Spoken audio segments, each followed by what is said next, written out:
Hey! Hello and welcome to the 1v1 show where nerd and pop culture class. I'm your host. Wait, hold up. I'm your host, Mikey Soul. Hyphy Soul, but you can call me Mikey. And today we have a variety of topics for you today, such as NBA playoffs, Amiibo drama, Harry Potter, crypto, and so much more. And as always, joining me every week here at the 1v1 show is Gio Huey Flo, who will explain to you what we do here. What up, Gio? What up, Mikey? Give me the one. Alright. Alright. So, for those of you who are brand new to the 1v1 show, what we do here is we pretty much sum up the week's news, the things that we think are important when it comes to things in the pop culture and nerd culture world. This is where pop culture and nerd culture clash, right? So we have a variety of different topics that we cover, whether it be sports, video games, anime and manga, whether it be comic books, TV, movies, music, just a little bit of everything, right? And the way the show format goes, if you've been watching us for a while, but you haven't checked us out in the last couple of weeks, we've changed up the format. Now we start off with the subtopics, where me and Mikey each give 10 subtopics where we give you the quick hits. 2 minutes each of topics that we feel that need to be said or talked about a little bit, but nothing necessarily that we feel we can deep dive into. Then, we move into our main topics, which is either usually 2 15 or 3 10-minute topics where we give you more of a deep dive. Of course, it's maybe something where we have discussions, speculations, reviews, things of that nature, and things that we feel like we can go a little bit more in depth on. Now, if you want to support us, let me type this up in chat real quick. Command 1v1. There is our YouTube, our Instagram, our Patreon, things like that. That if you want to support us, feel free to follow us. Feel free to check us out. If you want some extra perks, also please check out our Patreon. Support us there if you like what we're doing, so we can keep doing what we're doing, and also we can maybe possibly do more. So, Mikey, what's up? I was unmuted. Oh, wait, shit. Hold on. I'm fucking up Where are already. you at? God damn it. Anyways, I'm enjoying a nice poppy seed muffin. Okay. These are amazing. But I'm finally done with school. I just had my last final. I turned in my last final less than 12 hours ago. And now I'm going to enjoy my summer and focus more on this show. Because the past month, I was doing it last minute. But anyways, we got a good show for you guys today, right? Hell yeah. So Gio, Gio, why don't you start us off with our very first topic of the day? Wait, is that our first topic of the day? Oh, wait. Oh, it is. Okay. With Master of None. Gio, tell us about this. All right, so Master of None, if those of you who have watched it... Well, first off, Mikey, have you watched Master of None? I have not, but you keep telling me to watch it because it's hella good. I've watched season 1. I haven't seen season 2. But season 1 is chef's kiss magnifique, right? Yeah. So, I was pleased to hear that they are bringing back Master of None for a 3rd season, right? But instead of it being called Master of None Season 3, it's called Master of None Presents Moment in Love, which they actually switch it up a little bit. Instead of following Aziz Ansari's character, they switched the main focus to Lena Waithe's Denise character and her life with her wife Alicia. Now, it was very much a surprise. It's a surprise to me that Master of None basically is coming back, but it's not a surprise to me that they're kind of switching it up like this, because Aziz Ansari has said on an interview that he feels like he has nothing more else to say about his character. He has nothing more else to say about being someone who's single, living in New York. He basically said that he's told his story already. And the fact that they're switching it up to Lena Waithe's character, Denise, kind of shows that they're going in a different direction. And I don't know if that's because Aziz Ansari has kind of, like he said, finished telling his story. But also, I don't know if there's... Because remember, Aziz Ansari was also accused of some things during the Me Too movement. And there was kind of a debate on like what Aziz Ansari did. And he's come out and apologized. I mean, I hope I'm not speaking out of turn here. But I feel like what he did, isn't something to like cancel him, quote unquote. I mean, it's definitely not on the level of like stuff like what's his face, Harry Weinstein did. Wait, so But Harvey Weinstein. But what did he do? For those who don't know. Or what was he accused of? Or apparently, I don't know. He was accused of being like basically like really creepy to this woman when he went on a date with her, and just kind of, you know, harassing her a little bit. But some people have argued, saying like, no, he was just awkward and he was on a bad date. So there's kind of been that dialogue about there. Mm. So yeah. But anyways, you know, I'm kind of glad to see the show continue. I will watch season 2 because I only saw the first episode of season 2. I'm really notoriously bad for like watching shows and TV and stuff like that, because it's just I'm just not. Anime is no problem. Anime, I will fucking binge that shit. Like, hey, do you watch the show? All right. And then, actually, I just watched like 3 anime shows, the whole entire series last week, instead of your show that you recommended me. Yeah. That's what I do. Or like, here's what I'll do actually in reality. Like, I'll watch an anime show and then I'll just be like, fuck it. I'll read all 150 chapters of the manga instead. But anyways, you know, speaking of TV shows, Mikey, tell me about the Wonder Years. What's going on with that? So, the Wonder Years was a show way back in the day.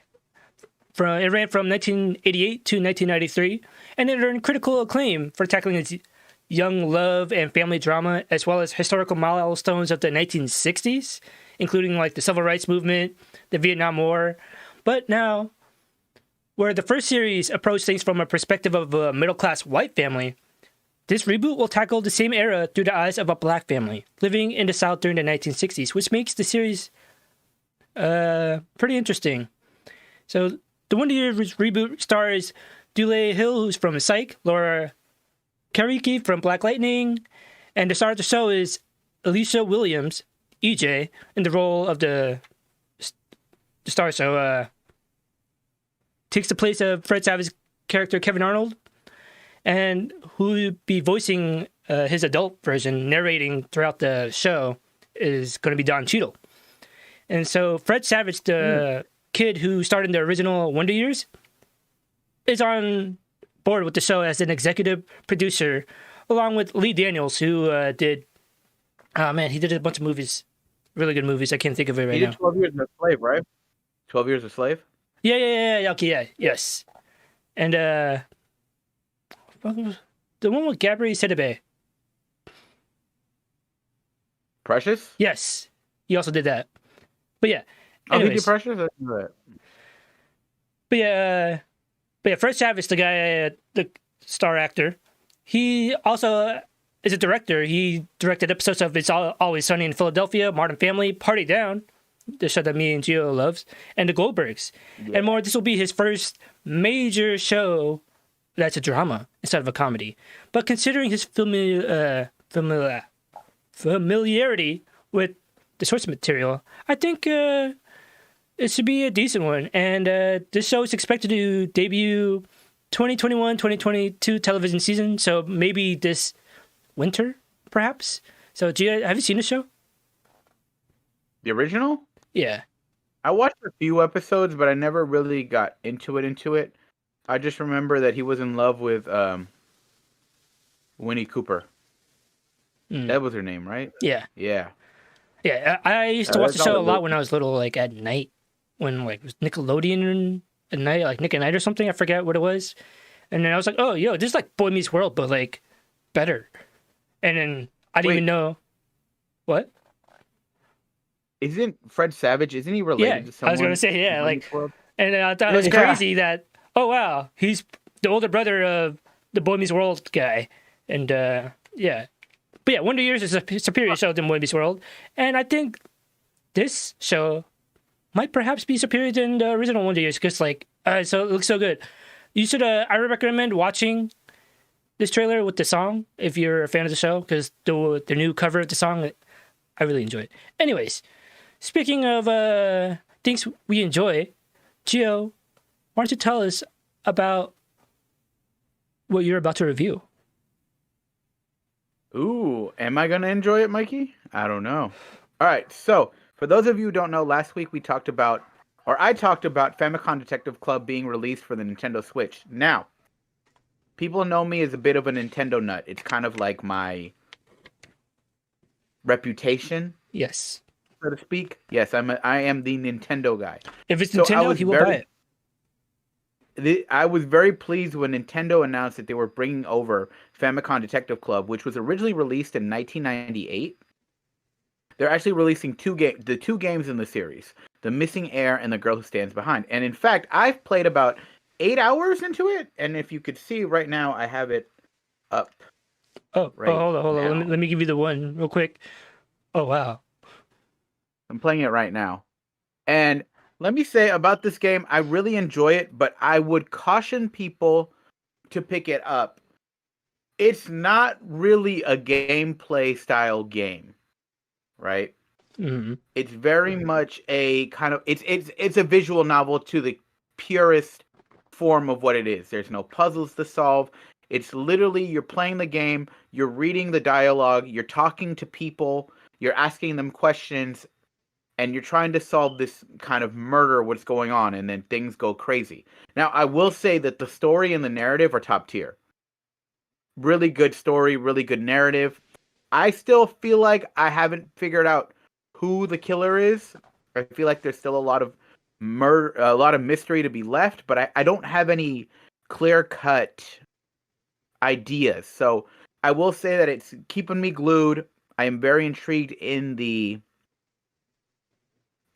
mystery of it. Now, one thing I will say about the gameplay is that this game does a horrible job of telling you what to do. There will be times where you're stuck and you feel like you've done everything, and it just doesn't give you indication of you should do this, you should look at that, you should do this. It's just really annoying because there's times when you're going to have to ask the same question over and over again and to get a different dialogue from a character, and it doesn't prompt you. So these games are clearly showing their age in the fact that they haven't been updated from a gameplay perspective, if you even want to call it that. But it has been updated on the visual. It looks stunning. The animation looks great. I really enjoy it. Honestly, if you love visual novels, if you love Nintendo history, I would definitely give this a recommend must buy. For everyone else, if you enjoy a good story and you don't mind the little repetition between the gameplay, I would say consider it. For everyone else, I'd say a pass. So, I'd give it about a 3.5 out of 5. Oh, wow. So you said you put 8 hours into it already. How many hours does it take to beat, or do you know? I would say about like 10 to 11 per game. Oh, that's not bad. Yeah, they're short. Also, I also do want to say that Ayumi Tachibana, who is one of the main characters in the series, is my most wanted character for Smash. So, let's go. Let's go! Do it. Speaking of revivals, Mikey, tell me about Hocus Pocus. Well, I put a spell on you, and now you're mine. Hocus Pocus is getting a sequel to the 1993 original movie. And when it was first announced, Adam Shankman, the guy who directed A Walk to Remember, Hairspray, and he was the host on So You Think You Can Dance for 7 years, he was set to direct the sequel, but he's currently making the Enchanted sequel, Disenchanted. So his directing duties had been handed over to Anne Fletcher, who directed 27 Dresses, The Proposal, and Step Up. But Adam Shankman will remain on executive producer for Hocus Pocus 2. As heartbroken as I am, I won't be able to direct my friends, Bet, Sarah, Jessica, and Kathy, in what is sure to be nothing short of a major event for Disney Plus due to scheduling conflicts. I couldn't be more pleased to be handing over the reins to Anne, who has brought so much laughter and joy into people's lives with the previous work. I'm still grateful and proud to help shepherd this ingenious project as executive producer alongside, and what's it, just corporate speak. And Anne Fletcher said, "Now more than ever, people need to laugh. We should be laughing every day, and there is so much fun to be had with these three unbelievable women playing delicious characters from such a beloved film. I'm so grateful to be able to play a part in bringing these witches back to life. And to be working with my friends at Disney again makes it all the more special. This movie is for everyone, from the fans who grew up with the first film to the next generation of viewers, and I can't wait to get started. In Hocus Pocus 2, 3 young women accidentally bring the Sanderson sisters back to modern-day Salem and must figure out how to stop the child-hungry witches from wreaking a new kind of havoc on the world. So, Disney says the film will premiere in Disney Plus 2022, but it doesn't list a specific date. But considering that it's Hocus Pocus, it will probably come out on Halloween next year. So, have you seen the original movie, Gio? Dude, I love the original. Dude, yeah, same here. Like, it's so dope. Zachary Binks, dope alien or corpse. This is actually twofold because I didn't even know they were doing an Enchanted sequel, and I fucking love that movie. So me too, dude. Like, when I first saw that movie, I watched it on repeat. It's a good musical. It's a great fucking movie. It might be my favorite Amy Adams role. Really? Mine's Arrival. Have you seen that? Arrival? No, yeah. I haven't seen Arrival. Oh. I heard that's great though. That's the one with who else is in that? Is that Chris Pratt? No, Jeremy Renner. Wrong. Avenger. Jeremy Renner. There's another movie with Chris Pratt. And Passengers and Jennifer Lawrence. Passengers. It had like a similar trailer vibes, right? Oh, okay, yeah, a little bit, yeah. But like, have you seen the Passengers, or do you know what it's about? I haven't seen either of those movies. Oh well, off topic. So Passengers is pretty much they are on a spaceship, and one person wakes up way before everyone else, and like because they're trying to make spread human civilization out, and then they're in hibernation. But this one dude wakes up, and then he wakes up another girl, so he won't be alone, and except for Lawrence. And then someone made a fan edit to where it makes it look like he's a creepy dude, trying to like do something with Jennifer Lawrence, and then and apparently it's better than the actual movie. I've been meaning to watch that. But anyways, because it sounds hella weird. But anyway, speaking of Disney Plus, Gio, what's going on with Monsters, Inc.? All right, so Mikey, Monsters, Inc., right? I'm still kind of mad at Pixar for giving us a Monsters, Inc. prequel and never a sequel. What? But I like the Monsters University. It was all right. I didn't love it, but I thought it was cool. Oh, yeah. Yeah, I didn't love it, but I enjoyed it. I enjoyed it as well, but it's just like the thing about Monsters, Inc., right, is they give you that stinger at the end with the door, and you're just like, I want to know what happens next, you motherfuckers. Yeah. Like, give me the sequel. Anyways, we are now getting the sequel, but not in the form that you think we would. They are now showing on Disney Plus a new series called Monsters at Work, where Mike and Sully are now in charge, and they're turning Monsters, Inc. into a laugh factory. But here's the thing. If now they're getting comedians and having a laugh factory, what's going to happen to the scares? The people who are good at scaring kids, not good at making them laugh. Are they going to lose their jobs? What's up with that? So, Billy Crystal and John Goodman do make appearances on Monsters at Work, but they're not going to be the main focus. And in fact, they're going to focus on a new group of monsters who are actually the top scares in what they do now at Monsters, Inc. Now, there's going to be a colorful cast that includes Mindy Kaling, Henry Winkler, Bonnie Hunt, Lucas Neff, Alana Ubach, John Ratzenberger, Jennifer Tilly, Bob Peterson, Steven Stanton, and Aisha Tyler. So I'm excited for this. What do you think, Mikey? I enjoyed the shit out of the Monsters, Inc. movies. And the ride. Go ahead. Wait, but did you ride the ride at California Adventures? Oh, yeah, dude. I rode that shit twice. It's a really good ride. Yeah. I always feel like that, like, you ever watch a Disney movie and that would be a great fucking Disneyland ride. Mm-hmm. Like, I think when they go through, like, all the scare doors, like I was like, that would be a great Disneyland ride. Why don't they do that? And then they did. But, they did. Yeah. And then they did. Another thing that I feel like they should do, but they never did, was the log flume from Emperor's New Groove, Yzma's Lair. Mm-hmm. That would be a great ride. I don't know why they never did it. Maybe it's because Emperor's New Groove was never. I think it was popular. Anyways, regardless. Speaking of streaming services, Mikey, tell me about HBO Max. What are they doing over there? All right, so on HBO Max, Adult Swim is already breathing new life into some of their canceled shows by ordering movies like The Venture Bros, Aqua Teen Hunger Force, and Metalocalypse, which we talked about last week. Now, they're expanding their shows even more with an order of 4 new digital short spin-offs inspired by Rick and Morty, Robot Chicken, Aqua Teen Hunger Force, and Your Pretty Face is Going to Hell.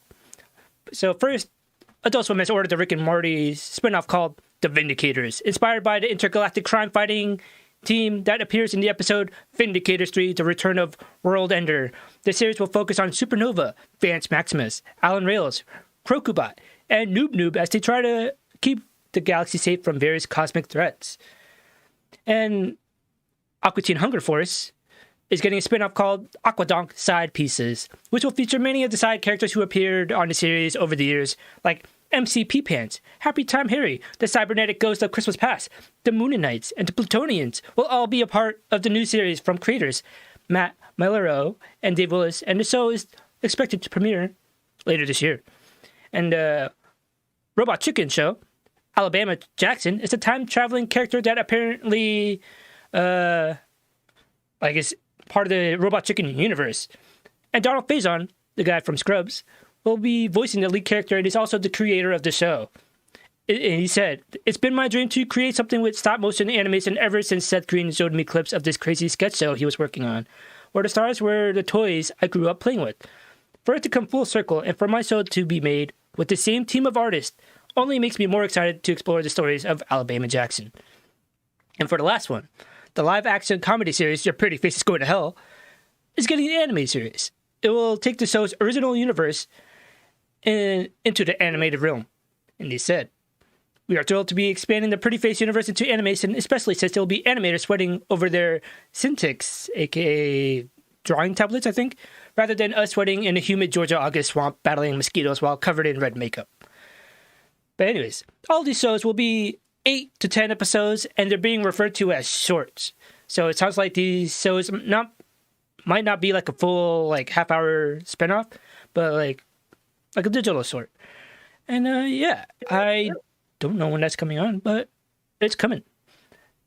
So yeah, anyways. And speaking of animation, what happened with Berserk, Gio? So this is a sad story. Kentaro Miura. I'm sorry if I'm butchering his name. Miura? The manga artist behind the groundbreaking, long-running, yet unfinished series Berserk died May 6th of an acute aortic dissection. That was announced on Wednesday. He was 54. Berserk, if you haven't read it, basically follows the mercenary Guts, also known as the Black Swordsman, who is an incredible fighter who wields a massive sword, and also follows. There's Guts and God, who is the other character in that? In Berserk, Guts and hold on, let me look this up. Berserk character, Guts and Griffith. That's his name. That follows them, but Guts is the main character. I never read Berserk. Have you, Mikey? Or I've never watched it. Yeah, no, I haven't. I have no experience with Berserk, but I have heard about it. There were several movies as well as 2 animated shows. There was one that was more recent that I believe was 2016. I believe 2018, and there was one in 1997. So unfortunately, the Berserk series was never actually finished. So it's really sad that he never really got to finish the story that he wanted to tell. And in fact, Berserk, even though it was never finished, it was still massively influential. Like it's often said that the Buster Sword wielded by Cloud in Final Fantasy VII is inspired by Guts' sword. And also in Final Fantasy 14, there's a class called the Dark Knight, and the armor design and the sword are partially modeled after the Berserk protagonist. So there's been a lot of homages towards the creator of Berserk in Final Fantasy XIV, as well other manga artists, and it's just overall just sad to see him not finish his story and pass away before it was done. But I feel like he's someone that at least he's getting the respect that he's due, because like people are pouring out like showing him all these homages and respects and things like that. So like I said, it's a sad story, but yeah, I just don't know how to transition that. But tell me about Star Wars, Mikey. All right, so anyways, whoops, I lost my notes. Yeah, so last summer, Lucasfilm quietly promoted the executive producer and freaking writer and director of The Mandalorian to executive creative director of the entire studio. So for those who know me and have seen the show, I've been talking about this guy for a while, and he's the new George Lucas. But the company didn't update its website with Filoni's new title until this week, which is when the internet found out, and they were freaking out. And like, I thought it was interesting. I was like, do people like just go on to the Lucasfilm employee work pages and keep refreshing? And like, oh, he just got promoted. I don't know. But anyways, the 46-year-old has been a fixture at Lucasfilm ever since George Lucas selected him personally in 2005 to oversee the animated series The Clone Wars, which launched in 2008 and ultimately ran for 7 seasons. And George Lucas was such an important mentor to Dave Filoni that many fans see the latter as a true heir to the Star Wars mythology, such as I'm also of this opinion. The creative mind who best understands what makes Star Wars work and what doesn't. After Lucas sold the company to Disney, Filoni created 2 more well-received animated series, Star Wars Rebels, really good, and Star Wars Resistance, it was okay. And then Jon Favreau tapped him to produce The Mandalorian and have him direct for the first time in live action, and he did such a good job with Ahsoka, as you can see over there. And in December, Lucasfilm President Kathleen Kennedy announced that Filoni and Favreau are executive producing several Mandalorian spin-offs for the Disney Plus, including the Book of Boba Fett, which is currently shooting and premiering later this year in December, and Ahsoka, starring Rosario Dawson, based on the character that Dave Filoni himself created in the Clone Wars. And yeah, and that's it. There was that other spin-off, Rangers of the New Republic, with Gina Carano, but that show is no longer in active development. I don't know if it's still happening, but all they said was not currently in active development. But yeah. So Filoni's new position has seen one of many promotions that are announced internally but not made public, and it appears the company, Lucasfilm, was caught by surprise by the fans' reaction, which is surprising because how did they not know fans like Dave Filoni that much? But anyways, speaking about stuff that I nerd out about, Gio, why don't you tell me what's going on with the NBA? All right, so NBA playoffs are here. We have just kind of had the bracket set after the play-in tournament. Mikey, do you know about the play-in tournament? No, I do not. Please inform. So essentially what it was is, how do I explain this? The play-in tournament gave a chance to the teams that were ranked 9th and 10th in the standings after the season to be able to win some games in order to get into the playoffs. So we had the team 7th seed, the 8th seed, the 9th seed, and the 10th seed basically had to play their own little play-in tournament to see out of those 4 teams who would be able to go in. Right? So after it's been said and done, unfortunately the Golden State Warriors were bounced because they lost twice.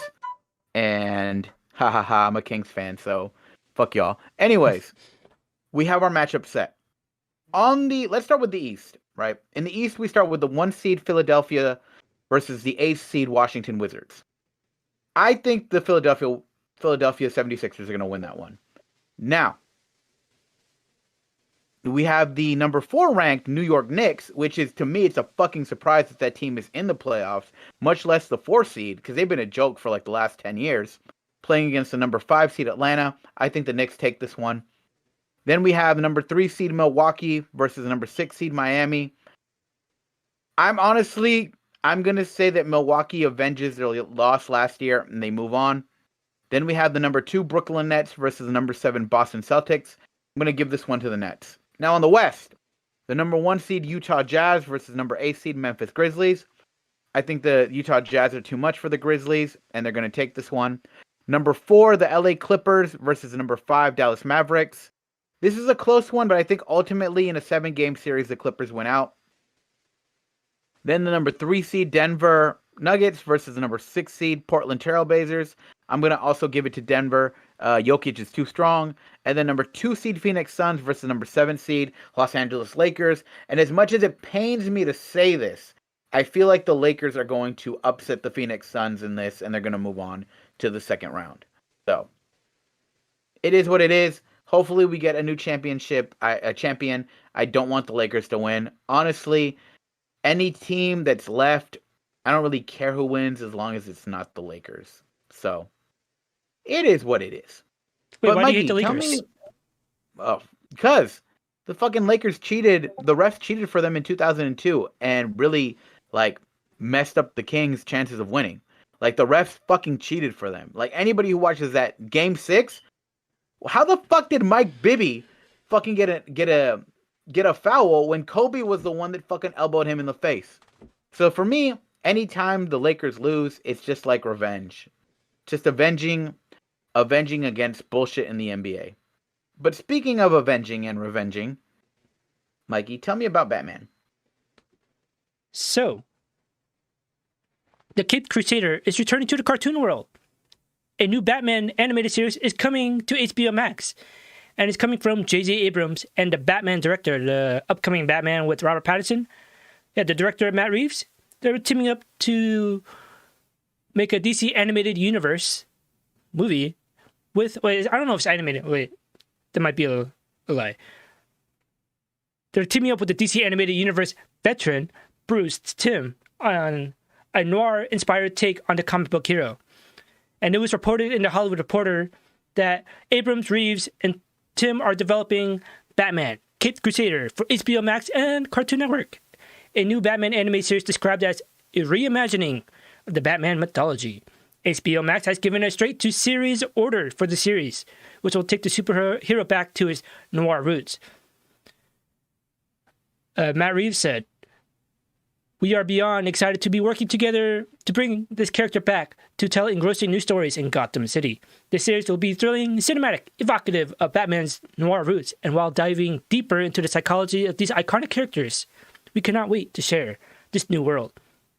So, yeah, a noir take on Batman from J.J. Abrams, Matt Reeves, and Bruce Timm, the man who created animated classics such as the Batman animated series, the Superman animated series, and the Justice League. Does this excite you, Gio? Hell yeah. I mean, Bruce Timm, the last couple of projects he's worked on have been kind of meh for me. I didn't really care for Batman and Harley Quinn, the movie that came out, or the adaptation of The Killing Joke. I didn't really care for them. But, you get J.J. Abrams involved, you get Matt Reeves involved, and this has potential to be really fucking good. I'm excited for it. So, you know me, I love anything Batman. So, hell yeah, let's fucking go. Yeah. I'm actually interested to see if there's any. I doubt it. Any influence or tie-ins with Matt Reeves' live-action Batman with Herb Pattinson. I doubt it, but I don't know.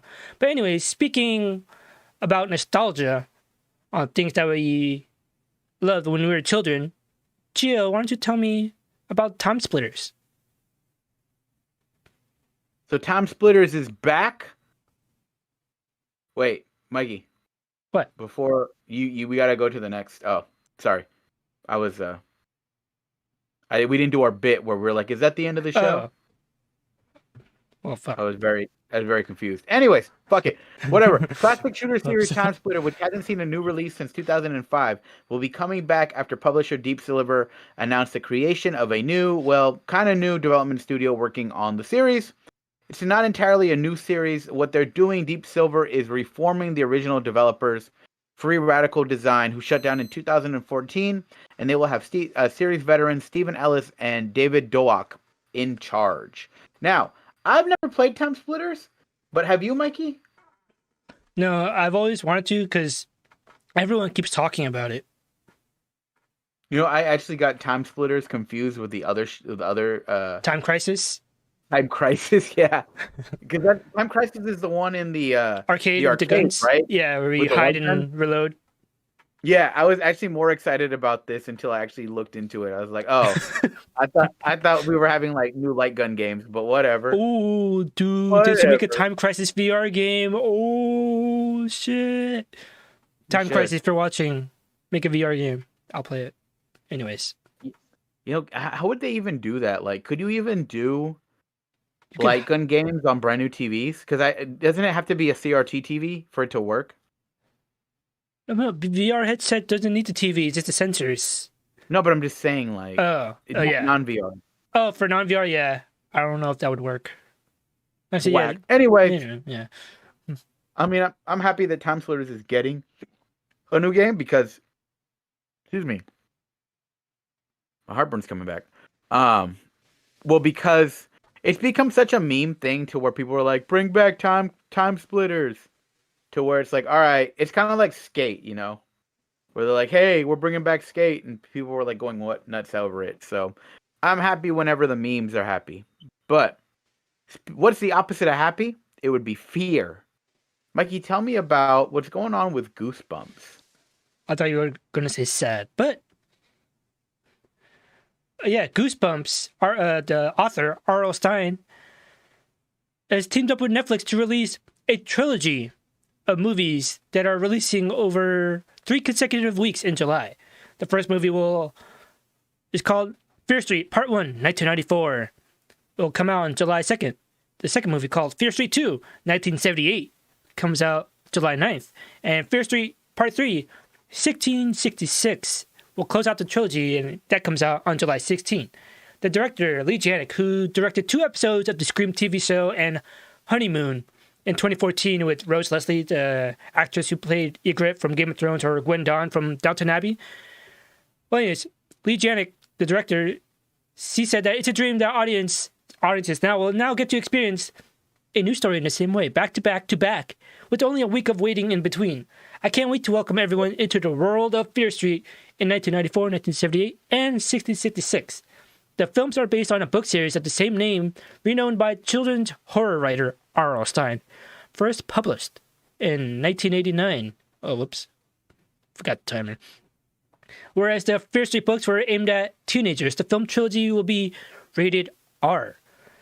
R.L. Stine said, the Fear Street fans are in for a treat and some major surprises. Readers know that the book series is rated PG, but the movies are rated R. R.L. Stine said in a statement, that means a lot more thrills, a lot more terror. And I have seen Lee Janik's epic trilogy releasing on Netflix in July, and I can tell you that the scares and the screams are more than I ever expected. What fun to see the horrors of Shadyside come to life. And like I said, all 3 Fear Street movies are coming out in consecutive weeks in July. So yeah, I think I might watch this because Goosebumps was my shit. And rated R Goosebumps, yes, I am down for that. Did you watch Goosebumps when you were little, Gio? Yeah. The dummy still creeps me out. Happy, I think. Slappy, yeah, that's what it was. Yeah. Fuck Slappy. Creepy ass dummy. I still don't like ventriloquist dummies. Dude, I had the green mask from the Lori Beth. Wait, no, isn't that Lori Beth's the one from All That? Yeah. Look, the mask was the freakiest. Nice, man. Yeah, dude, I had that mask and I lost it because I remember I got it when I was on my 10-year-old birthday party, and then I was wearing it around the house and everyone was hella scared because, you know, that's a scary ass mask. I'm not gonna lie, but green mask. Let me look this up. Green mask, Goosebumps. I don't remember this. What, dude? It was one of The first Oh yeah, Goosebumps now movie. I do. Now I do fucking remember. But yeah. Oh, that's a fucking creepy What? fucking rat. I was like, how do you not remember? Like, it's that when I think Goosebumps, I think of this mask, and then I think of Slappy. She can't take off the mask; it fuses with her. Geo, nice Samantha said. I don't remember. Anyways, speaking of I had a good transition. I just forgot it. Things that won't ever die. What's going on with Grand Theft Auto, Geo? God damn it! Will they just fucking stop making this fucking like remaking this game and just make GTA 6? Tired of this bullshit. Anyways, Rockstar has announced that Grand Theft Auto 5 will come to Xbox Series X or Xbox Series S and PlayStation 5 on November 11th, adding to the game's long list of platforms to sell copies on again. This game came out for the PS3. That's Wow. pretty fucking funny to me that it's coming out with a PS5 version. Also, weirdly enough, buried within the announcement, Grand Theft Auto Online and Red Dead Online will be getting multiplayer. The multiplayer portion will be getting significant updates over the summer. Grand Theft Auto Online will get 8 new stunt races, along with 7 new arenas to the Deadline mode and new locations for the game's survival mode. And Red Dead Online will be also getting new content in the form of 8 new races, and as well as target and open target races. Anyways, this game won't fucking die, Mikey. And I don't think Rockstar ever really needs to like make anything else, because as long as GTA Online is popping, and from what I hear, I remember I tried playing GTA Online like years ago when it first dropped. Yeah, it was a shitty experience for me. Yeah, it was kind of whatever. It wasn't great, but like I've heard that the experience is so much more different now. Yeah, especially with the heist. Like, that's when I stopped playing, because I was playing that all the time, and then heist came out, and then I was like, oh well, shit, I'm kind of bored of the game. And then apparently the heist, when it first came out, didn't really play well. Like, there's hella bugs, but apparently now, I mean, they're still making money off these games enough to, like, you know what? I think these people want it again on the PS5, and yeah. So I don't know, and it's crazy to me that it's still popping off, even without, because like on PC it's popping off because of GTA RP roleplay. Have you seen those? Yeah, and I've heard of them. I wonder what's keeping the console side of gamers keeping GTA afloat, like pouring the money in. I don't know. Anyways, oh wait, it's your topic. Anyways, yeah. I don't know how to transition from there, but tell me about what's going on with Parks and Recs. All right, so Chris Pratt, BRB, who played, Chris Pratt. I just lost my notes. Chris Pratt, who played the character Andy Dwyer on Parks and Rec, is going to release a real-life record called The Awesome Album, made by his fictional band in the show, MOUSERAT. And as you can see, there's a music video for one of the songs called 5,000 Candles in the Wind, Bye Bye Lil Sebastian. It's really sad. It's really good. The album, announced on the 10th anniversary of the show's memorial for the miniature horse Lil Sebastian, opens with the series' famous sing-along, 5,000 Candles in the Wind, and features many of other fake songs that were performed or mentioned in the show. And it was released via Dualtone and Entertainment 720, this fictional company created by Aziz Ansari's character Tom Haverford. The Awesome Album will feature a grunge rock anthem, The Pit, inspired by Pawnee's Giant Sinkhole in Season 1. And Jingly Sex Hair. The song is called Sex Hair, which MOUSERAT performed at the Pawnee's Cares Telethon in the show. So yeah, Parks and Rec aired for 7 seasons from 2009 to 2015, and a special 2020 COVID episode was released last year, and it was pretty good. And I find the show way funnier than The Office. What about you, G? Have you seen the show? Yeah, but not extensively. I can't even compare it to The Office because I feel like I haven't seen a lot of either. So, yeah, it is cool that they're doing this. It just seems like one big meta thing from the Parks and Recs, like, oh look, like we're doing this. It's like, oh, that's cool, but I'm not really like crazy about it. The real question is, nice meant to ask, is will they release the kid-friendly versions of these songs from Parks and Rec when Andy became a kid song performer? Dude, that's the second album right there. I would buy it. I think I might buy MOUSERAT because that's a good album. Anyways, speaking of, actually, I had a good chance and I forgot it again. What's going on with Ubisoft, Gio? So, Ubisoft, as we know, they were in a lot of trouble last year because of controversy of poor workplace conditions, harassment, discrimination, and a whole lot of other bullshit. So, Ubisoft made a commitment saying that they would be, what's the word? They made a commitment to make a commitment to be better.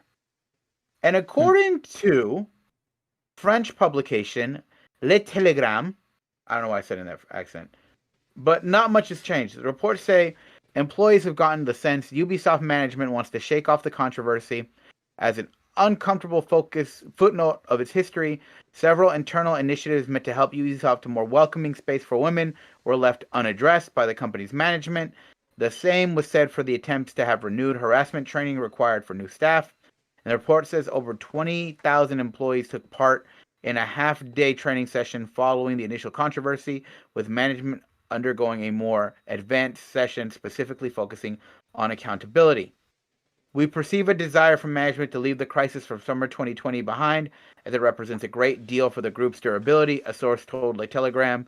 But training must be renewed regularly and offered to new staff. For now, this request has not been addressed. So, am I surprised that Ubisoft is kind of trying to sweep this under the rug? No, not really. Is it sad? Yeah. Also, I didn't know this until I started looking into this, but Michel Ancel, the creator of Rayman, he chose to leave the company when his management was under investigation, which never really speaks ill. Like when they start investigating you and you just dip. Yeah. Yeah, and I really wanted a new Rayman game, and who knows if we'll ever get it. So that makes me sad.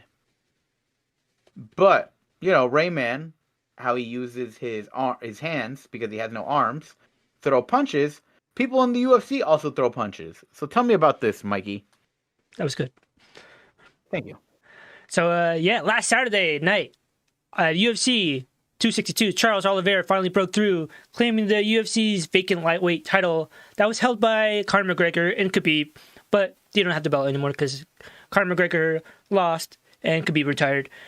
But yeah, Charles Oliveira won that belt with the second round TKO of Michael Chandler.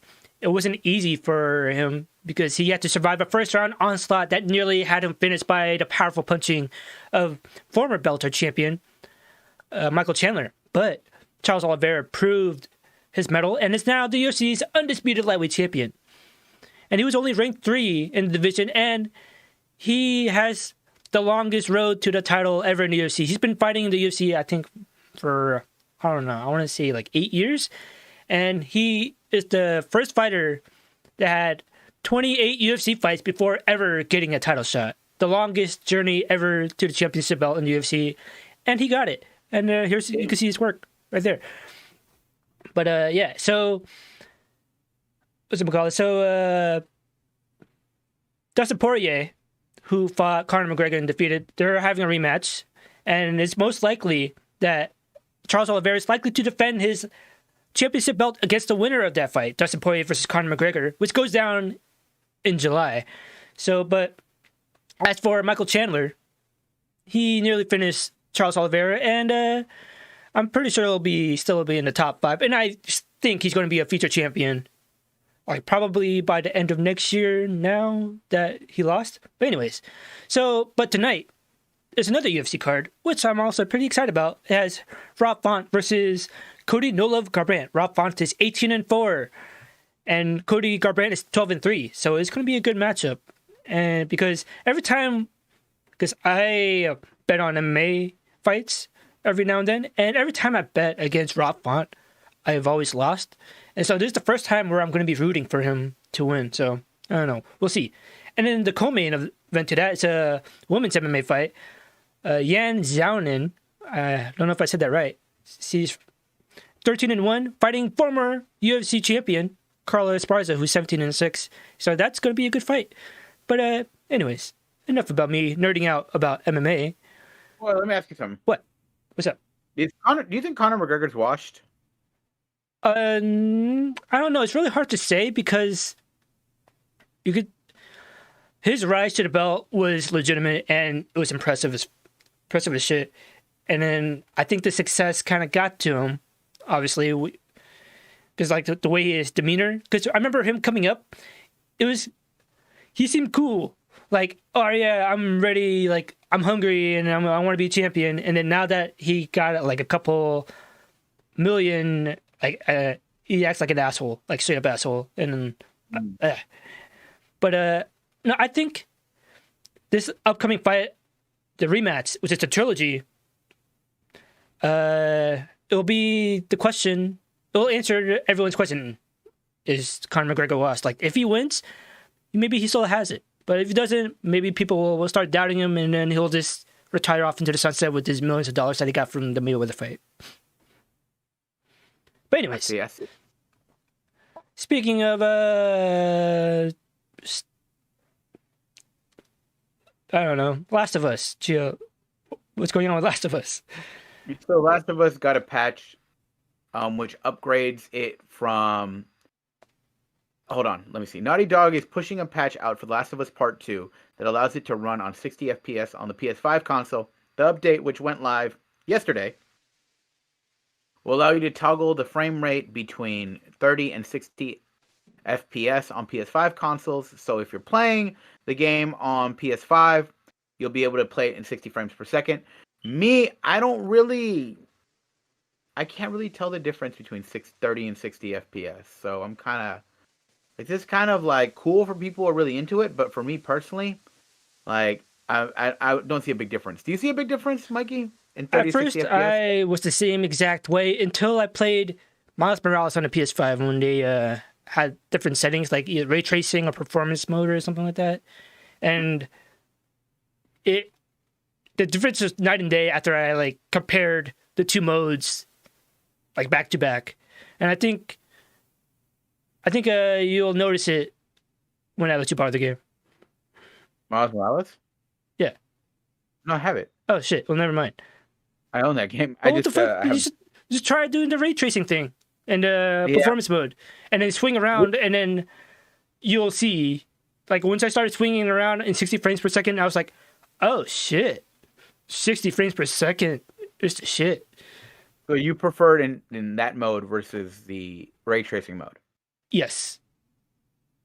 Okay. All right. I'll probably try that out. Do the back to back and try to get it to, what's the word? Try to compare. Anyways, right. Speaking of, Zombie 90 says 60 FPS is smoother. It is. I still don't see it. You will see it once you start swinging in Miles Morales. Like you're like, whoa, okay, this looks. It's crazy. Like Okay. it's hard to explain, but yeah. All right. Anyways, moving on.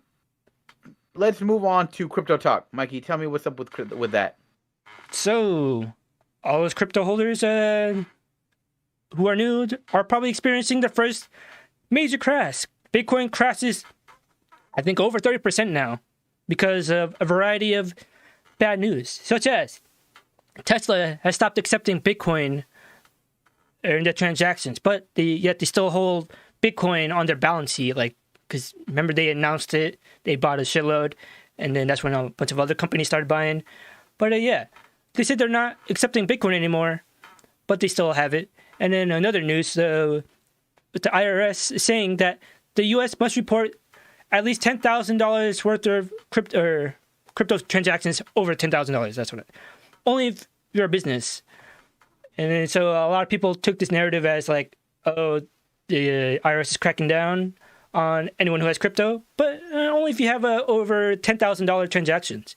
And it was just a proposal. It's not a confirmed change. And another piece of news, IRS is getting bigger and targeting crypto. And it's also just a proposal. Nothing has happened yet. And if it were to happen, it was started in 2023. And then the big one that caused this dip was that China bans mining, but they didn't ban Bitcoin outright. They only banned coal-powered mining. So, like, if you had solar, renewable energy type of mining, like, they let you do that. And so it's not really a ban on Bitcoin, but it's a movement to push inefficient energy creation to the sidelines. So, yeah, the decline happened after the Chinese government website published a statement summarizing a top-level meeting in which officials called for a crackdown on Bitcoin mining and trading activities. And, yeah, and this morning they announced that in China, only millionaires can have access to Bitcoin in China, which is kind of bullshit. Yeah, exactly. Like they're banning non-millionaires access to buying Bitcoin. God damn it. Elon Musk also hinted that Tesla sold or was selling their Bitcoin, later walking back saying Tesla is diamond hands. Yeah.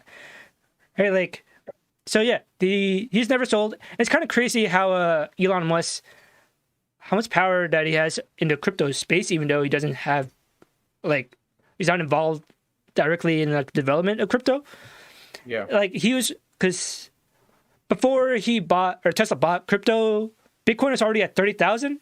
And then he's like, okay, Tesla bought Bitcoin. That brought it from 30K to 60K. Everyone was like, oh, shit. And then he goes, never mind, Bitcoin.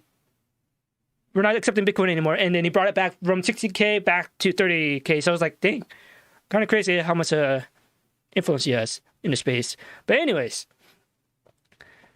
speaking, I don't know how to, dude, I had no transitions today. It sucks. Tell me about Injustice, Gio. All right, so DC has revealed its next direct-to-video animated movie. The wildly popular fighting game Injustice: Gods Among Us is getting a movie adaptation. Neither DC nor Warner Brothers had made a formal announcement. Instead, the existence was revealed via a press release for the Batman: The Long Halloween Part 2. Among the bonus features included on that Blu-ray set will be a trailer for the upcoming Injustice movie. So, it's very interesting to me that they are going to make an Injustice movie, being that the game was actually pretty cinematic. In fact, like, there have been cuts to where people have taken the cutscenes from the game and, like, part of the fights and, like, spliced them together, and it really makes for, like, a 2-hour movie. Oh, so is there like a supercut on YouTube? Yeah, there's a supercut on YouTube. Actually, I haven't watched that. So it's pretty interesting to me why they would do it this way, of making an Injustice movie. But at the same time, like, we don't even know, like, if it's going to follow the original story. For those of you who don't know, the Injustice universe takes place in a what-if universe if Superman actually killed the Joker and they became a super totalitarian overlord, right? With Batman and his resurgence forces leading the charge against him. So, like I said... I didn't know that. That's cool. Yeah. I never played Injustice. Dude, I'm sure you've played it, like... Oh, well, yeah, at your house for, like, what, 3 times? Okay, still, you've played it. Fuck off. Anyways, I'm curious to see how it is, because not technically, what's the word? Usually, DC's animated or their video home releases are really good, as opposed to their movie, their what do I say this? Their theater movies, their live home action animation. Their live action suck, for the most part. Mm-hmm. There have been some exceptions here and there. But I'm excited for this. I love Injustice. But speaking of Warner Brothers properties, Mikey, tell me about Mr. Harry Potter. So, for those who love Harry Potter, there's going to be a new quiz show happening on HBO Max, and you can apply now on the wizardingworld.com. In a bid to celebrate the 20th anniversary of Harry Potter and the Sorcerer's Stone, Warner Media has formally greenlit an unscripted quiz show and retrospective special that will air over 5 nights on the streamer HBO Max and other networks like Cartoon Networks and maybe TBS. The Untitled Competition Quiz Show, which is, now casting via the website, wizardingworld.com, will feature superfans competing to answer trivia questions with special guests set to feature in 4-episode series. The show will lead into a retrospective special. An online play-along component will also be part of the game show. I wonder how that's going to work.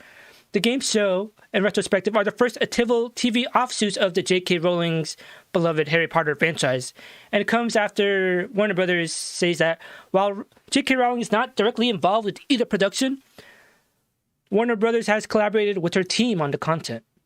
To celebrate the dedicated fans, old and new, who have passionately kept the Wizarding World magic alive in so many forms for decades, these exciting specials will celebrate the Harry Potter fandom in a must-see multi-platform TV event. All Potter fans can gear up for this ultimate one-of-a-kind celebration by embracing their inner Hermione Granger or studying their Wizarding World knowledge.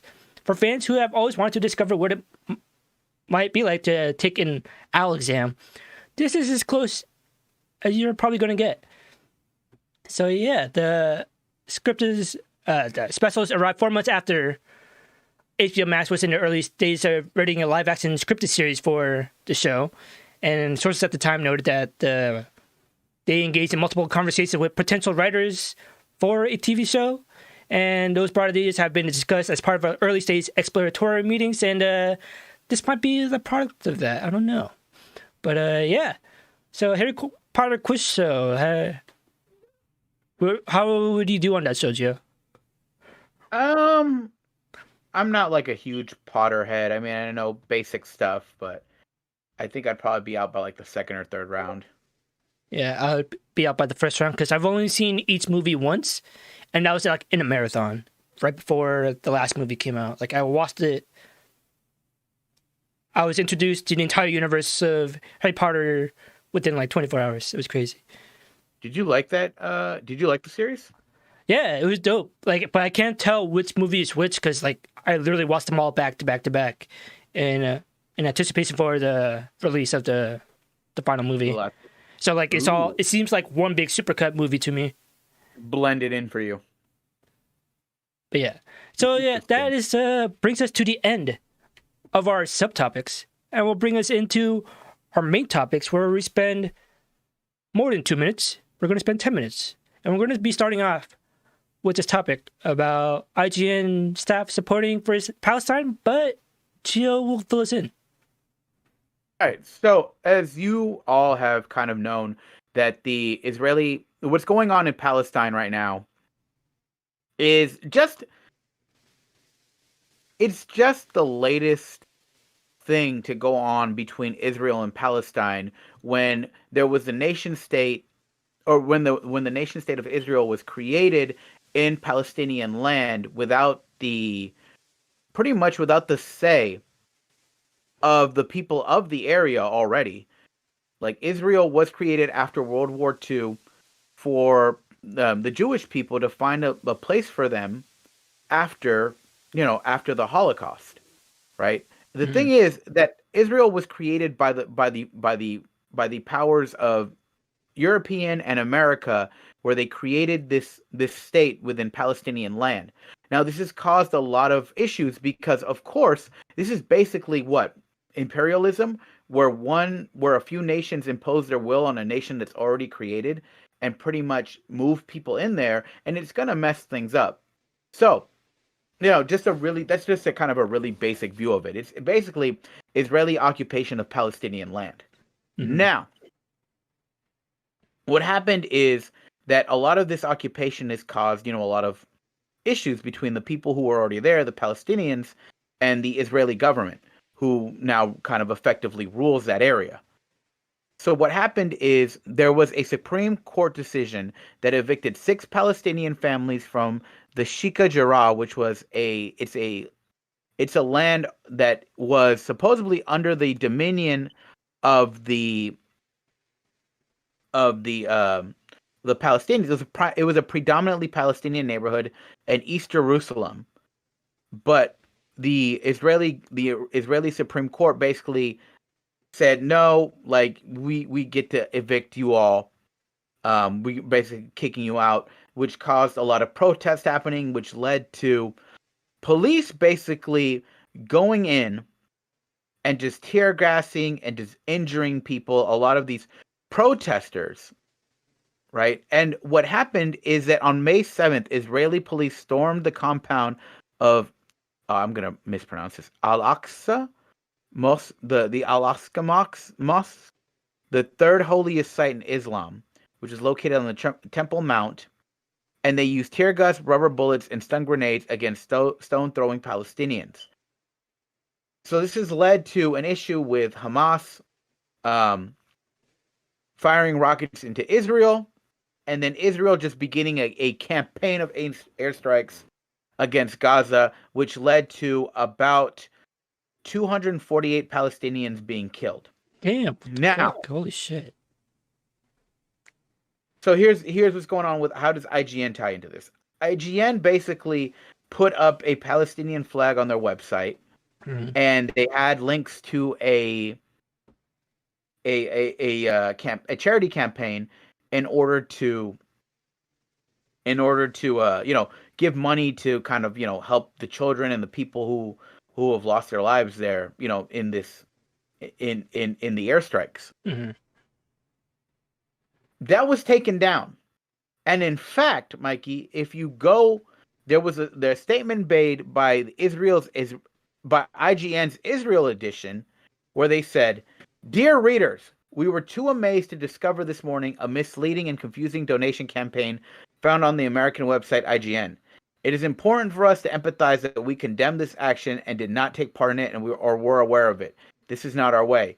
We at IGN Israel support the state of Israel, obviously, and support IDF soldiers who do everything to keep us all in these tough days. We work in every way possible to remove this misleading and offensive content from the American edition, which does not represent our views." Which, that's kind of like, whoa. Like a little bit of little bit of like, I don't know how to say this, like, because they're just, IGN America was just posting support for charities aiding Palestinian civilians, and IGN Israel is like, no, we don't support that. This is misleading and offensive. Like, all right. So, and IGN America, or several people from IGN, were quick to point out, well, a lot of the international editions are actually licensed to other companies, which explains, kind of the difference there. Okay. Mm-hmm. So, because IGN is owned by Ziff Davis, which is a larger company, and it's because of that they probably took out the links to charity, the support for Palestine. Now, the group of 74 employees have co-signed an open letter to its corporate leadership and management at J2 Global and Ziff Davis, objecting to the removal of the story, collecting charitable links to help Palestinians over the weekend. We, the undersigned at IGN, are appalled by the most managing decision to subvert our editorial autonomy and remove our post-directed aid to the Palestinian civilians currently suffering a human crisis in Gaza, the West Bank, and Jerusalem, the group began. The letter specifies that the post was taken down with no communication made to the people who wrote it, the rest of IGN, or the staff. So pretty much everyone at IGN co-signed and signed onto the document except for the 4 highest members of management. What? So here's my question to you, Mikey, right? Because a lot of people are saying, well, you know what? It's Ziff Davis's website. They can do what they want with it. So if you don't like it, you can quit your job, right? That's one side of the argument, right? The other side of the argument is saying, well, this is just kind of poor workplace management. You didn't communicate with us. You didn't communicate with the staff. You didn't say anything. You just removed it without, talking to us about it at all. And some people are saying, like, does this bring into question the whole journalistic integrity? If, IGN journalists or people who work there can't post what they want, if everything is being, monitored by Ziff Davis, then what where does the line stop? Like, what makes us think that that everything else isn't being compromised? I don't know. What do you cite on this? I was certainly, that would take a hit on their journalistic integrity, because that is a huge issue, censorship in journalism. So, but man, I don't know, because like IGN's a video game site, right? And then there's all these, and these issue is not gaming related, so it's I don't know. Like, it is kind of messed up that they can't say what they want to say without being filtered, perhaps. Yeah. And there's some people who are making the argument of like, well, you know, if we don't want politics on our website, blah, blah, blah, this is a video game website. But then, honestly, it's not even, they weren't even being political in their website. There were people in a country that were dying. They posted up a flag in support. And the charities were going for people who have, like, lost their homes, lost family members, people who need, like, but then supplies. There's people who are, like, diehard on the political spectrum, like, oh, since you posted that, so you support Israel. And so it becomes a...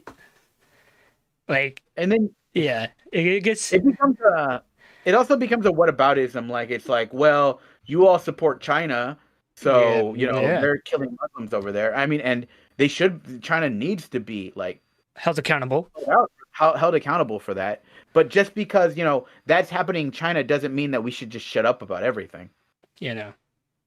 So it's definitely a topic where it's. As far as the website for the people who are involved, it is definitely infuriating. And I wouldn't be surprised if some of those staff members end up leaving IGN. Yeah, because like now there's a weird lens on all the feature articles. Be like, oh, this has been vetted for us to see. Right. Exactly. But then, it kind of really depends on what because there was, that 6 Days in Fallujah game? Yeah. There was an article about that was actually taken off because of, What, really? Yeah. I remember we talked about that. We did talk about it. So, I think that plus this kind of does put that kind of stigma on IGN. It's like, well, what can we say or what can we trust from the site? I mean, honestly, I like IGN. I like their personalities. I think, I've met some of them. I think they're cool. But I think, a lot of people at that website, they kind of brings up like, okay, do I still want to work at this publication if this is how things are run? Yeah. So, yeah, we'll see. Who's your competition? Because I don't know. GameSpot? Oh, that's their close. Okay, yeah, that makes sense. GameSpot. Like in terms of video game journalism. Kotaku. And then I guess Polygon. I don't know. It's kind of I don't really see it as like competition because like it's the media space is so. Honestly, I would say they're not really competition, but I think for these big sites like IGN and GameSpot, their actual competition is like YouTubers and streamers. Oh yeah, true. It's kind of like the old guard versus the new guard. Mm-hmm. So, yeah, we'll see. Anyways, let's move on to our next topic, Mikey. All right, so politics and games. Now let's just focus on the gaming part with Amiibos. Apparently, there is a game feature locked behind an accessory, Gio? Yeah. So, Nintendo, they announced they were releasing a Zelda and Loftwing Amiibo.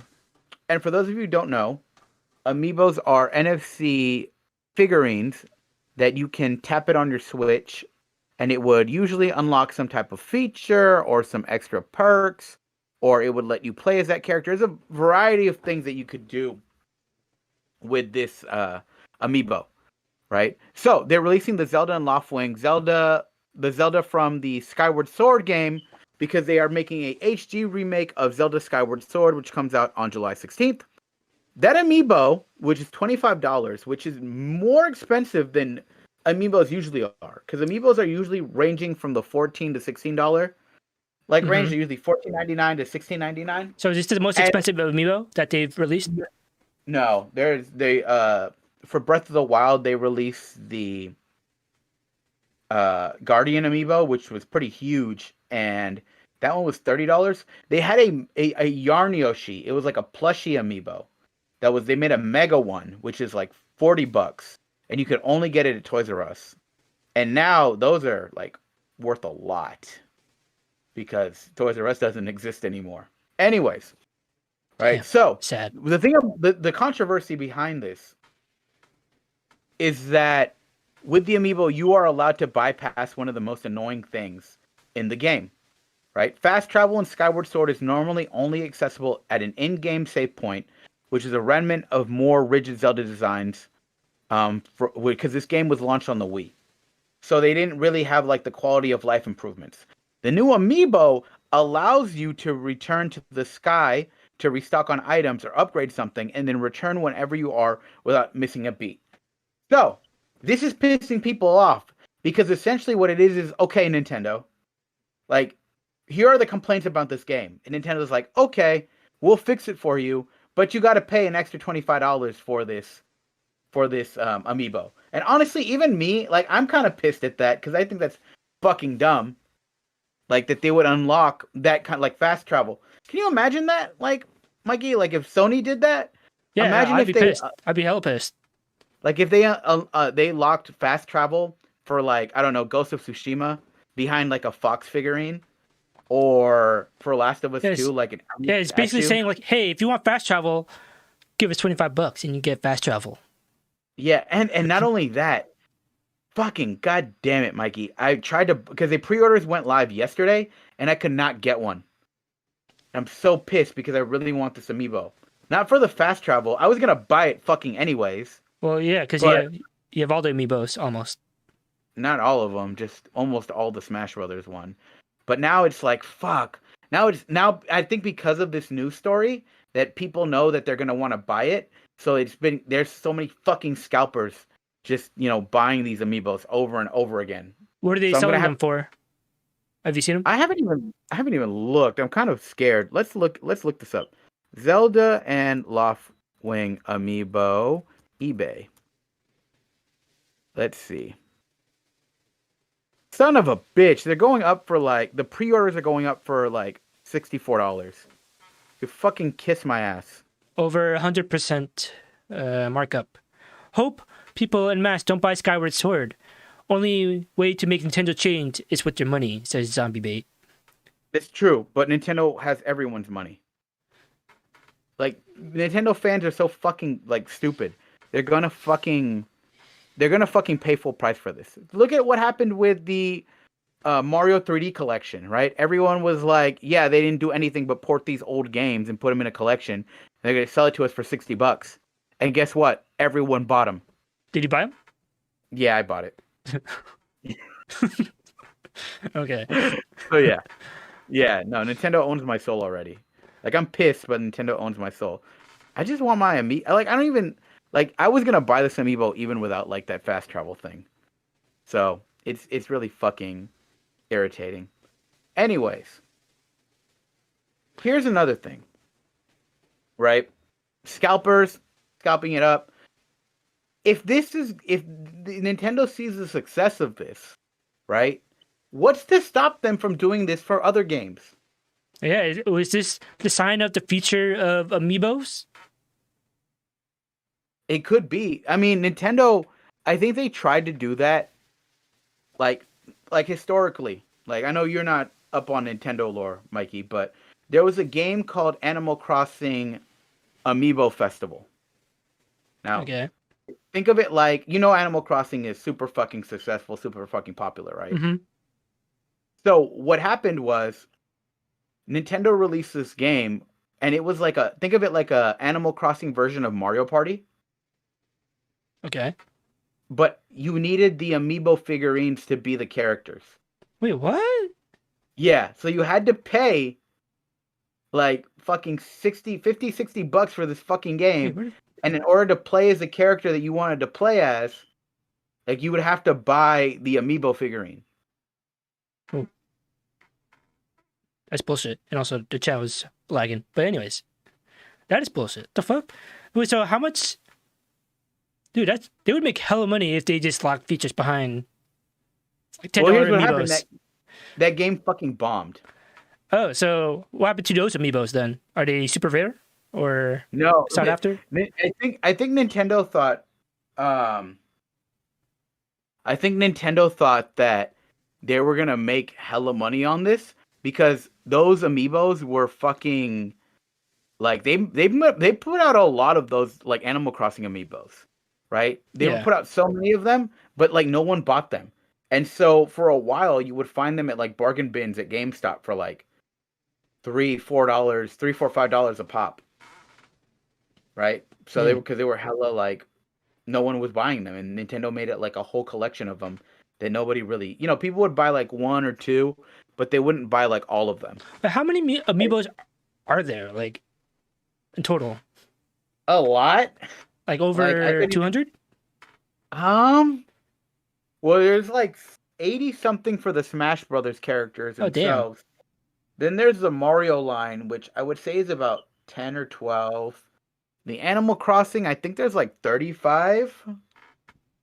And then the Kirby collection had like 4, and there's been like a couple of the Zelda ones. I would say if not 200, maybe like about like somewhere around like 180, 190 of them.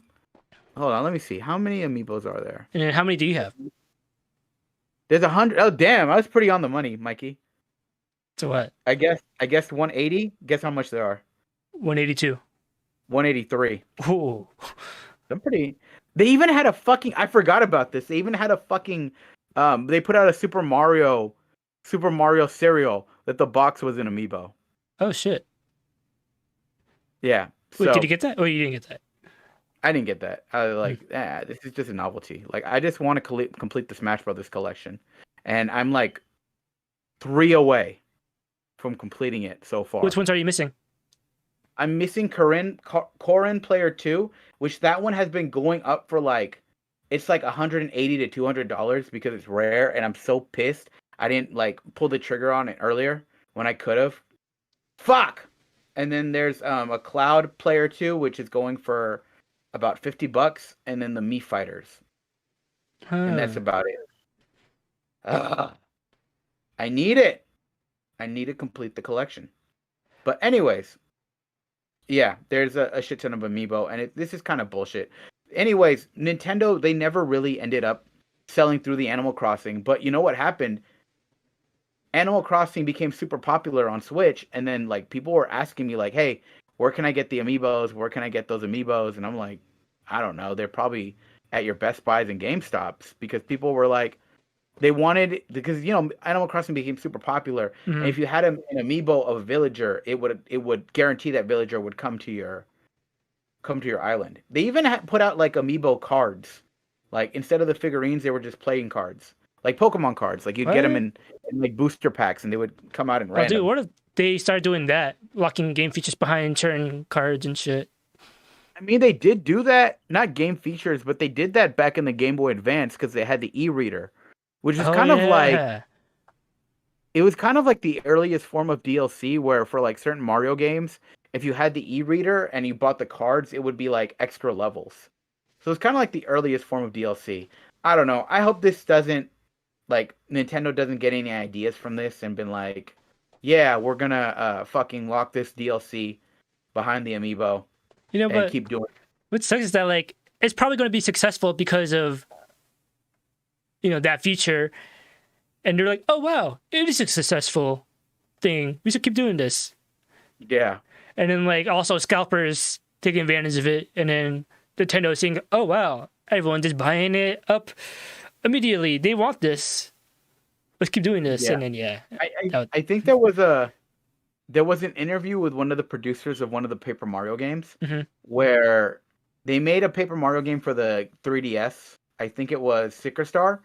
And then they made the next game, and then they were making the game after that, and they had just heard about the feedback about Sticker Star, that fans weren't happy with it. So like, I don't think there is a direct line of, besides sales, there's not a direct line of feedback from fans to Nintendo. So it's crazy because all they have to do is just like go on the internet and like read like a general sentiment, or like just have some form of idea of what people are saying. But anyways, so I mean, Nintendo's a Japanese company. Like, they do things a little differently than we do.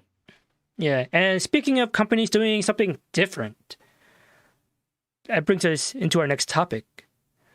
Apparently, Netflix is trying to get into gaming, Gio? I think that is all the topics. All right, so that brings us to the end of the 1v1 show. we're in our pop culture class, and I forgot. Never mind. Gio will close out the show with his final word. All right, Mikey, give me the one. Wait. I got it? Yep. All right. So, first things first, free Palestine. There's nothing more I got to say about that. Free Palestine. Also, right? Don't be afraid to try new things, right? Netflix going in, trying to figure out the game industry. It seems like a good idea. You might be holding yourself back from trying something new, right? Maybe you are actually secretly a good cook, or maybe you're actually pretty good at skateboarding. Don't be afraid to try new things. And if you're not good at it the first time, practice makes perfect. Or is it perfect practice makes perfect? Anyways, don't be a dick like Nintendo and fucking hide away things behind paywalls, because it's just not going to work. There are people out there that love you, right? Nintendo, stop doing things to fuck me over and make more Amiibos. If you're going to put one out, make sure you have enough for everyone, and don't be a fucking scalper, because that makes you the absolute fucking worst person ever. Fuck scalpers. I could not get a Zelda Amiibo because of you scalpers. All of you, fuck off. I hope you fucking fall off a 50-foot volcano, free falling into fiery lava. For the scalpers. That's the scalpers, not anyone else. Yeah, scalpers. Fuck scalpers. And yeah, man. I think that'll be it. Once again, this has been your boy, Gio Huey Flo, along with my co-host, Mikey. I hate you, 3 shots of the Kettle One. If you enjoy our content, please check us out at our YouTube channel, our Instagram, and as well as our Patreon, where you can sign up and get more of our, some perks at different tier levels. So if you enjoy what we're doing and you want to see us make more, please be sure to subscribe to our Patreon. All right, and that kind of does it for our show. This has been your boy, Gio Huey Flo. As always, stay thriving, stay fighting, and stay surviving. Peace.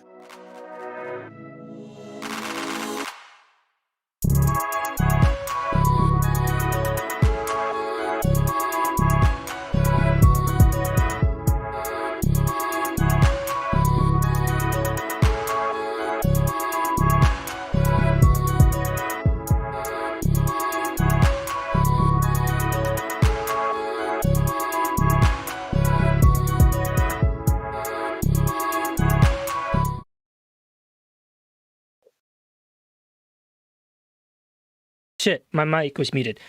And we're back. Yeah, Gio forgot to say that we have a post show. And I was going to say, I forgot to tell you this before, that I'm going to start editing out the post shows on Twitch and YouTube. I don't know if I could do that. But yeah. So that way it's like the post show will be just like a live only thing. Yeah, for sure. Or maybe I'll leave it on for like 24 hours because like my sister on the other side of the world watches it. And then we air at like 3 a.m. her time. Wait, she watches at 3 a.m.? No. We start at 3 a.m. her time. Yeah. And then she watches the show the next morning. Oh, okay. I was going to say, like, damn, your sister loves you, because I fucking wouldn't do that. No, not that much. Oh, damn. Yeah, no, that makes sense, because there was a concert. There was, like, a COVID, like, video concert that I bought for this band, and they're based out of Japan. And it was at 3 a.m., and I didn't realize it when I bought the ticket, so I stayed up all night to watch it. And then I was like, realized like, oh, I could have just watched the VOD later, but I'm a dumbass. You stayed up. It is what it is. It is what it is. It is what it is. But yeah. Oh, shit. And I also forgot to announce that we're going to do a meetup. Not really. We're going to a convention next year. Yes, sir. Right. What is it, Gio? You know more about it than I do. Like, he's like, hey, you down? I was like, fuck it, I'm down. Let's go. Yeah. Because I'm down for conventions because I got costumes on deck. Oh yeah, what's your thing gonna be? Well, one is going to be the Star Wars pilot over there, and then and other robot costumes. You know what I'm talking about? Yeah. All right, so we're gonna be going to the Level Up Expo, February 25th to the 27th, which is gonna be at the Vegas not community. Convention center. In the Vegas community, we're gonna be having a convention. Yeah, so me and Mikey will be out there. A couple other folks that we know are gonna be out there. It's gonna be a good time. I'm excited. I was thinking about getting super turnt for my first time being an adult in Vegas, but like I got super turnt last week for my birthday, and how was that? Oh yeah, GIO'S birthday. This week, sir. Last Sunday. Yeah. So we went out to a bar, on Saturday. Oh yeah, we were talking about this because I told y'all my story of my wallet and how much of an idiot I am. You know that girl never has not hit me back since then. Real? Damn. Yeah. When you're older, still a bitch. Says BTG Play.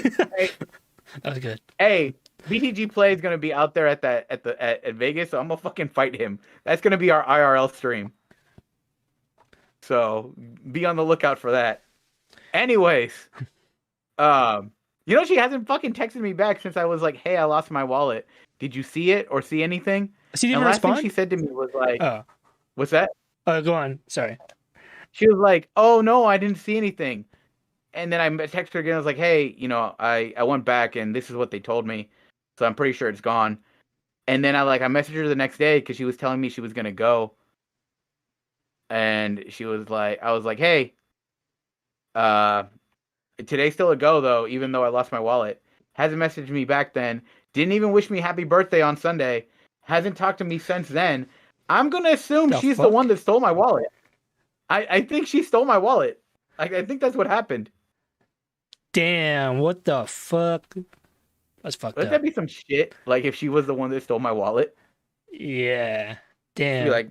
But what would be the point? You got $10 out of my wallet and I canceled all my cards immediately. People are be thieves out there. I know, right? But yeah, so whatchamacallit? So now that I'm done with the semester, I've been my whole summer open now. She's running an operation, just BTG Play. Yeah. Probably. But yeah, summer, I'm finally done with school, and I plan to be playing hella games, but also, I've been doing calisthenics, my new workout, because I did P90X, and I look exactly the same after the entire program. But I'm thinking about, because I saw a list of extreme hiking trails of California. I was like, extreme hiking? I was like, isn't that just walking from point A to point B? Would you be down to go on extreme hiking with me? Fuck no. Fuck? No. Dude, he's a walk. Who the fuck are you talking to? Don't get attacked by a mountain lion. I'm looking up these I'm looking these up right now, and I'm just like, fuck no. It's just walking outdoors, but on rocks. Extreme hiking. I'm like, let's do it. No, there's fucking inclines and cliffs and edges and there's handrails. There's handrails, I think. No, if it's extreme, there's no fucking handrails. No. Hold on. Half Dome is in Yosemite, and I'm pretty sure it had handrails. Hold on, I'm looking this up right now. No, they don't. I'm guaranteed, because some people have told me there's no hand. Is there handrails at Half Dome? Yes. Yeah. Climb the subdome. There are little or no handrails here, and care must be taken so you do not trip, especially on the way down. No. You got me fucked up. Wait, look on stream though. What? Hold on. On stream. Do you see this? What are you talking about? Hold on. Look at this. Fell off. We can totally do this. No. I'm not gonna do that. Is that Half Dome? Yeah. No. Fuck that. I'm not doing it. You got me fucked up. I also fucking hate nature.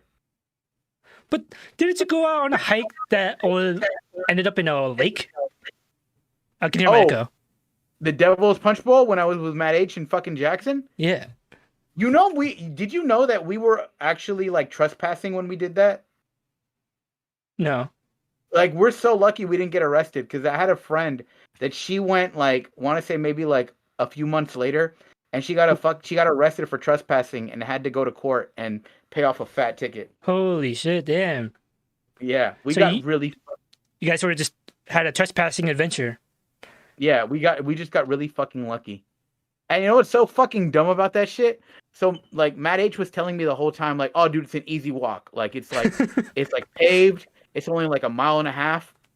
And for some reason, our dumbasses, we missed the paved road and we went through the woods. That shit turned from like a mile and a half to like 6 miles through the fucking woods. And I was wearing shorts. Like, it was not. You wear shorts on a hike? I mean, it kind of makes sense. Well, it was paved. So I was like, all right. So it's not like it'll be like. Basically, Matt H lied to me, and I fucking hate him ever since then. Yeah, because didn't your legs get hella cut up? Because you guys were walking through like thorns and shit. Yeah, my legs got hella cut up. I was hella mad. And like, I jumped in the water, but neither of them wanted to because it's already late. It was already like 6 o'clock, so like the sun was coming down. I was like, fuck it, I'm hopping in this water no matter what. Yeah, like, because, so, you know, like crypto went up. You know, I've been a crypto buyer since last year. And so, yeah, I'm trying to treat myself this year, deal with this feeling, his true edginess. Not a BGG play. And then I kind of want to like treat myself this summer, like on some like adventures and shit. So it's like, do I? And I looked it up. It takes a minimum 7 skydives with a dude or person attached to your back. And after 7, usually 7 to 10, you can skydive by yourself. And I was like, ooh, I want to try that. And then I looked into that. How much is that going to cost me? 7 to 10 skydives. And I was like, fuck, that's like $3,000 to $4,000. I'm like, damn, that's hella. And then how much is it to skydive one time? $350 or $250, $250 or $350. One of those. Yeah, $250 or maybe. Yeah, I think the $350 is like you get a video attached or to go with it. Mikey, you trying to die? Oh no, I'm trying to fly. That's what I'm trying to do. Boy, you fucking tripping. I mean, because I went skydiving for my birthday 2-3 years ago, and it was amazing. And we went 10,000 feet higher than we were supposed to, and it was dope. And I want to do that again. And I want to do it with a wingsuit. And I looked into this too. In order to skydive with the wingsuit, you need to have a minimum of 200 skydiving jumps within 18 months.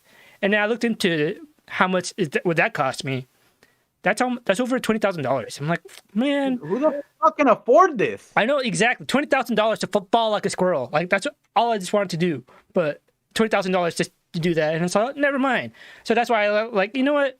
Maybe skydiving isn't the way. What if I? And then I looked into extreme hiking, and then I was like, oh, I can just go there and just walk, and then boom, done. You go on your first one and tell me how it is. Yeah, I would like to go in Yosemite because apparently that's a 12.1 hike, and it apparently takes all day. I don't know. It sounds 1 mile. Yeah. Fuck that.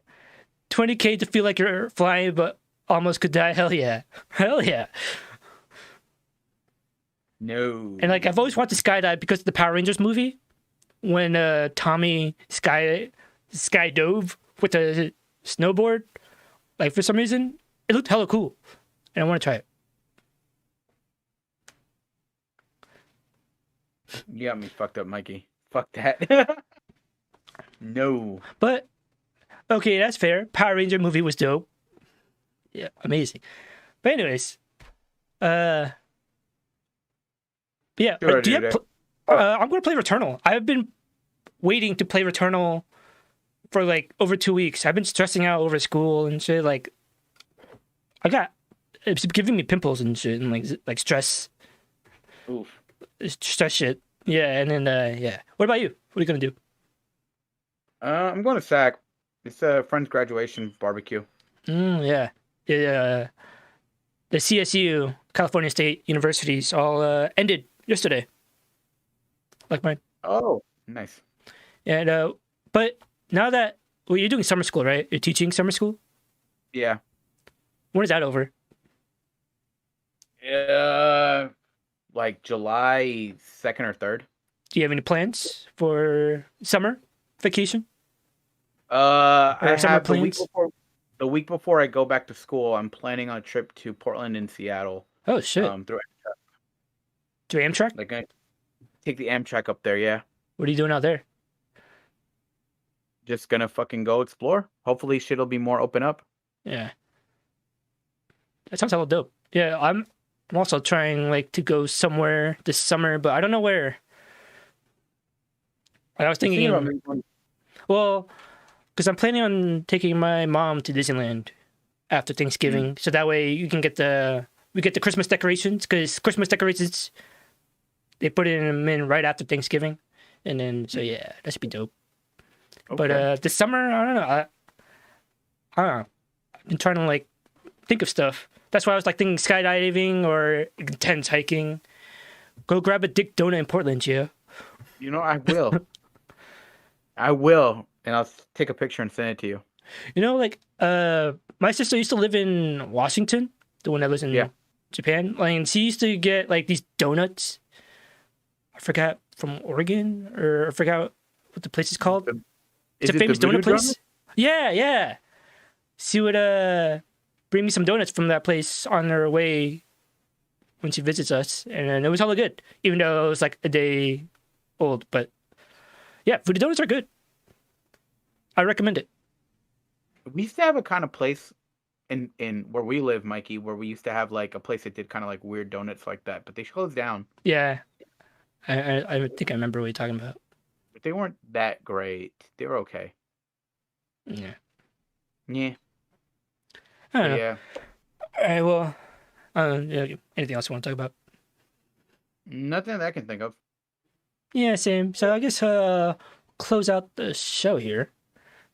The show. We will talk to y'all later. So yeah, we will see you next week, and most likely 11 a.m. for sure now on the dot, because I am not in school. I ain't got shit to do except for playing video games and this show. No. So follow us on our socials, YouTube and all that stuff, and I'm gonna be more active on our IG, post clips from the show and all that stuff, and and also Discord. We post everything that we'll probably be talking about. So yeah, all right. What? Whoops, I forgot to do in the transition because I just went to ending. All right, well, until then, see you guys at 11 a.m. PST next week on Saturday on the 1v1 show. Until then, see you later. Later.